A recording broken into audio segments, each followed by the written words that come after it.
Welcome back. All right, so we're going to talk about the Carolina Hurricanes. Carolina, a team that has been very successful for some years now, and it feels like that success is going to continue for a while yet. They still have some very good young players, a lot of players in their prime, and so there's no reason to think the Carolina is going to slip anytime soon. They finished the season 52, 21, and 9, which was good for second overall in the standings. They did hold off New Jersey in the end. They finished with 3.2 goals scored per game. It's a little bit above average, around league average. And their goals against was excellent, 2.56. Their defense is really quite good. Their goaltending pretty solid throughout the season as well. So yeah, I mean, in all likelihood, this is a Carolina team that should keep those numbers right about the same. Now, where they want to improve things would be the power play, 19.8%, and really, if you want to, have a reputation for having a really good power play in the NHL, it seems like 22% and higher is the number now. 84.4% on the penalty kill, though, which is absolutely fantastic. And the defensive numbers for this team, very, very strong. I don't think Rod Brindamore will allow them to be anything but really, really strong. Because if you've seen him, he's really, really strong. So, of course, they made the playoffs this year. They also won around this year. They actually won a couple. They ended up in the conference final. And their Stanley Cup, as previously mentioned, was in 2006. And they're trying to get back to that. And it's not easy. Winning a Stanley Cup is not an easy thing to do. Now, for cap space, there isn't a lot here, $920,583. This is part of the reason why when there was discussion of, well, could they be in on Carlson, a lot of people looked at that and said, no, not really, no. So the cap space means that they're very likely done, outside of maybe bringing somebody in on a tryout. But in all likelihood, the roster as it's currently constituted, that's how you see it this year. Their top five scorers last season, Marty Necas, 82 games, 28 goals, 43 assists, 71 points. A little more consistency in his game, and he can go to that point per game status or higher. Aho, 75 games, 36 goals, 31 assists, 67 points. I think Sebastian Aho is a very talented, very smart player, and I do think that his points total should probably be a little bit higher. Brent Burns had a great bounce back season with Carolina. It's another reason why it seemed odd, the Carlson to Carolina rumors, because we knew that Burns and Carlson didn't work in San Jose. So Burns getting to Carolina, 82 games, 18 goals, 43 assists, 61 points. Played very, very well for them. Definitely seemed to help playing with the defensemen that they have in Carolina. Svechnikov only played 64 games due to injury, and of course he missed the playoffs as well. 23 goals, 32 assists, 55 points. If Svechnikov can stay healthy, if Svechnikov can play the way that we know that he can, because he has all the talent in the world, he should be pushing the 40-goal mark. 23 goals in 64 games just seems really low for a player with his skill level. So, yeah, if he takes the right shots and if he gets a little more selfish out there, I think 35-plus goals, again, over a full 82-game schedule, should be a given. Kotkaniemi, 82 games, 18 goals, 25 assists, 43 points. A lot of people point out his contract, rightfully so, but I don't think Kotkaniemi is as bad as some think that he is, and I still see that there's potential there. I could see Kotkaniemi jumping by 10 to 15 points this year. I don't think it'll be a huge jump, but 10 to 15 points I think is reasonable. And then you get into goaltending, and this is where it's kind of weird, right? So both Anderson and Ranta end up UFAs. However, they sign both. So both goaltenders stay, but Kochetkov's under contract for $2 million a year. So something's going to have to give at some point. But they seem to have pushed that down the road a year. So Anderson's played 34 games this past season, 21-11-1 record, 903 save percentage. Had some struggles at times. Antti Ranta's record was fantastic. 27 games, 19-3-3 record, 910 save percentage. Ranta's numbers significantly better than Anderson's. And then Kochetkov, 24 games, a record of 12-7-5, 909 save percentage. So in terms of winning percentage, he was the lowest of the three, but you can see what Kochetkov's able to do, and I think he's going to force the conversation sooner rather than later when it comes to who the starting goaltender in Carolina is. I think it's going to be him pretty quickly here. So their leader in hits was Jordan Staal with 155. Their leader in block shots amongst returning players, Brett Pesce with 110. Pesce, of course, is currently on the trade market. There's no guarantee he's going to be in Carolina to start the season, but a lot of the trade rumors that have come up during the summer regarding Pesce, they just haven't come to fruition as of yet. So Pesce is still, at this point where I'm recording this, a member of the Carolina Hurricanes. Posts, Svechnikov led there with 6. So not a lot of posts for the Carolina Hurricanes, comparatively speaking, with other teams. A leader having 6. That's half of what some of the team leaders have had on other teams. The next one, I went back and forth on a couple, but I thought, you know what? Kochetkov. I think Kochetkov can be that next goaltender that we're all talking about in the NHL. I think he has that potential. I thought, why not? Why not Kochetkov? And then fantasy sleeper, it's tough with Carolina because there's a lot of good players here. And so I went with Jarvis, not because I think people are necessarily going to underrate him so much, but I do think we could see a lot of growth from Jarvis's numbers and see him in the top 5 scorers this year. Jarvis, very good player, good work ethic, solid all around. And so, yeah, I like his game a lot. So I thought I'm going to put him as the fantasy sleeper. Sure. MVP, though, if this team does get over the hump, I think Sebastian Aho is going to be the one driving the boat or the ship, however you want to look at it, steering the ship. I think it'll be Aho that's the guy. And really, this is a Carolina team that we're going to be judging now based on the playoffs. Regular season's great. It's all kinds of fun. But now we're into a position where Carolina, it really matters what they do in the playoffs. If they have any kind of playoff struggles, that's going to be, a detraction from how their season is viewed. So the schedule, it's not great for them to start off the season. They have 10 games in October, which is a lot, and 7 of them are on the road.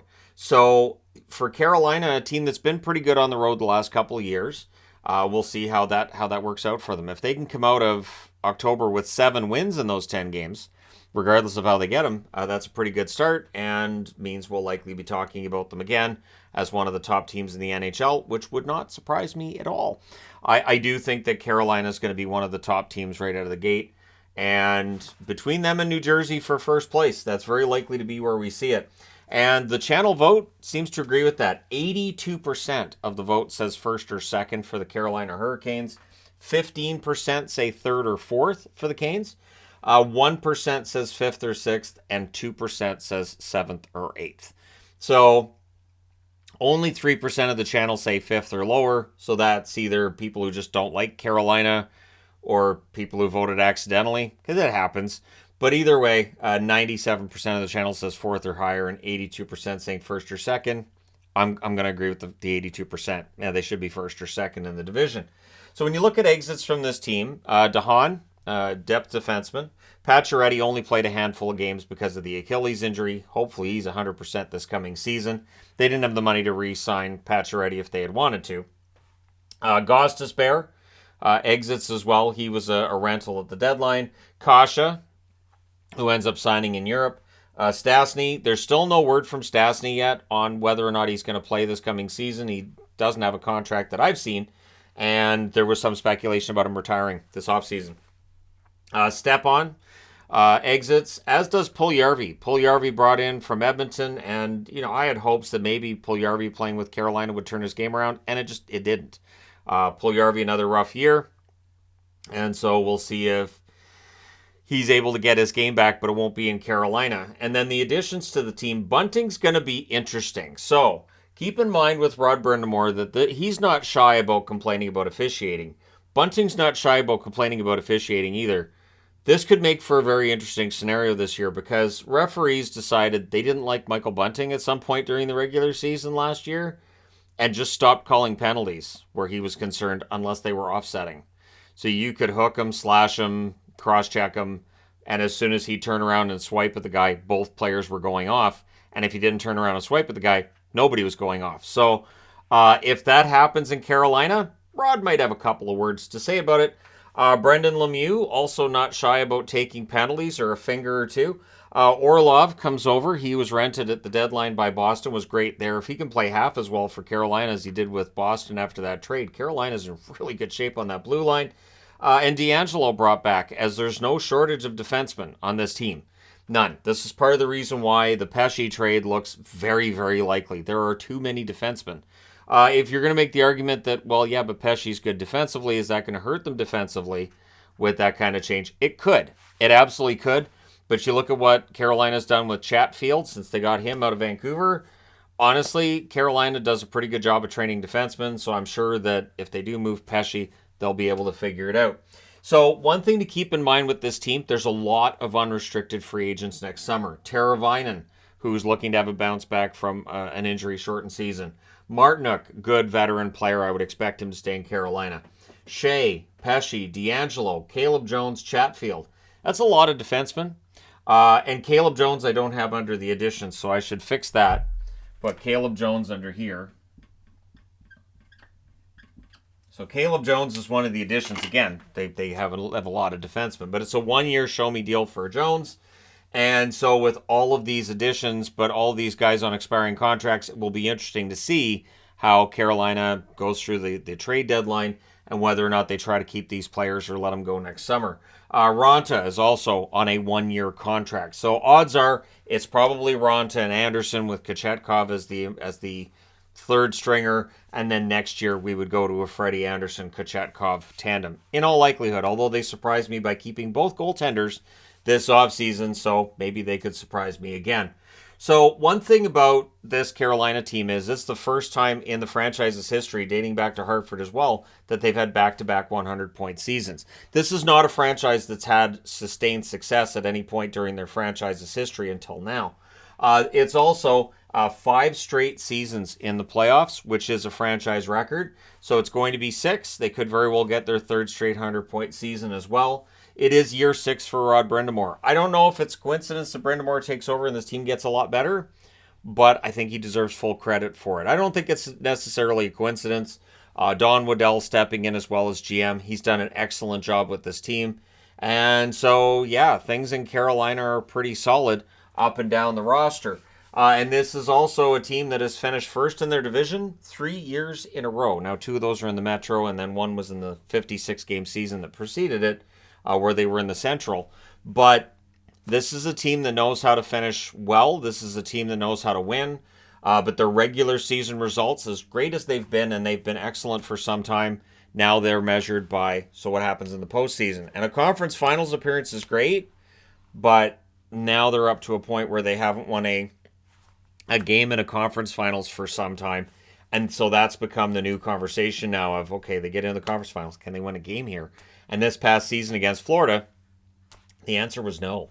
And that's after previously they had that problem and previously. So this is something that's gone on for a while. And I know people point out, well, there was 2009 was the first time they got swept, but it's a franchise trend and it's worth making note of. It's one of those weird things where, yes, I understand that none of the players from the 09 team would still be on this one, but it's just odd that they have the same problem. So let me know your thoughts. How do they get over the hump? And one thing that's interesting for me with Carolina is it always feels like the offense just sort of runs out of gas in their playoff runs, and I feel like a little more encouragement for some of that offense with guys like Aho, Necas, Svechnikov, without sacrificing the defensive side of it either, but a little more encouraging of the offense, I think will go a long way to putting Carolina over the top and winning them the Stanley Cup. Let me know your thoughts in the comment section below as always. Don't forget to hit like and subscribe if you're browsing your way through. You just happened upon this video. Thank you guys so much for watching, for all your support. I will talk to you again soon.